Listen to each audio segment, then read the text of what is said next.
I wish I could be overtly positive about Deep Raputa.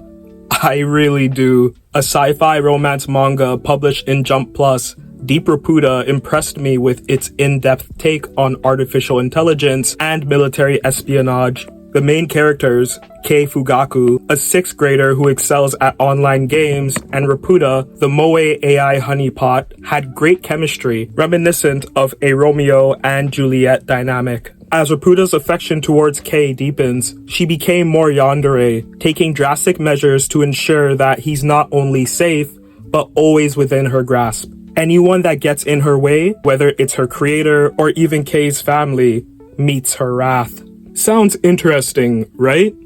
Well, it was for a while, but relatively early into this manga, tragedy strikes the Fugaku household. Kei has to take up a lot onto his plate, and it's during this tragic moment in his life does he come to realize how interrupted Raputa is. Kei, a mere child, starts reacting like a grown adult, which doesn't really work in this case.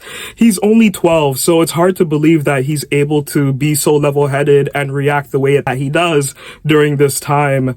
The stakes for Deep Raputa are extremely high, and as the manga progresses, it gets darker, if not more ridiculous. A manga series changing in tone over time is common, but it never happens this damn early.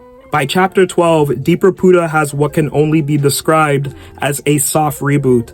The bleakness of the plot peels back a bit, and the supporting cast starts to enter the fray. The usual shonen tropes rear their ugly heads when an organization filled with goofy, cloaked figures scouts out Kei and brings him along with a group of other young boys, now tasked with defeating the Japanese military operation behind Raputa's creation. I gotta be honest, I've sort of checked out of Deep Raputa. The writing is confusing and dull, and the qualities that I enjoyed a lot have disappeared since the soft reboot.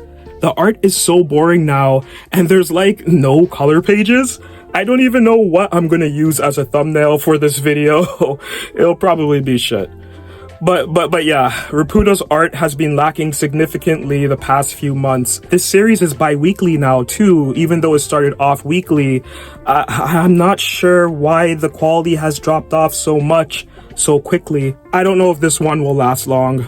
The past few chapters have ramped back up the darkness originally seen in the earlier part of the series, but nothing feels earned, and I don't have a connection to anyone in this manga outside of Raputa and Kei. Alice Adamant was supposed to be a baddie and a baddie, but she's just sitting around doing nothing except observing. Kei's father was a great character, and I wish he had stuck around a bit longer to add some level-headed, mature beats to a story that's lacked focus and structure since his departure. I'm still holding on for the plot to get back on track, but I'm not gonna hold my breath. There are some really good ideas here, and there are some interesting backstories, but it's so few and far between that it doesn't make up for all of the other trash you have to dig through. I say wait a few more months before picking this up or catching up.